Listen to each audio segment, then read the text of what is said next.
નમસ્કાર, શ્રી અંધ વિદ્યાર્થી ભુવન વિસાવદરની આ સ્કૂલમાં આજનું જે ભોજન છે તે આપણી અંશાળાના માતા સમાન એવા રાણનાબેનના પરિવારનું છે, જેમનું નામ છે સવિતાબેન વિનુભાઈ બામટા.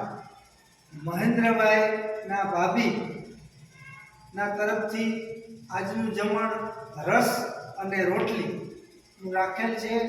તો આપણે સૌ ઈશ્વરની પ્રાર્થના કરીએ કે બામટા પરિવારને હર હંમેશ સ્વસ્થ, મસ્ત અને તંદુરસ્ત રહે એવી આપણે ઈશ્વરને પ્રાર્થના કરીએ.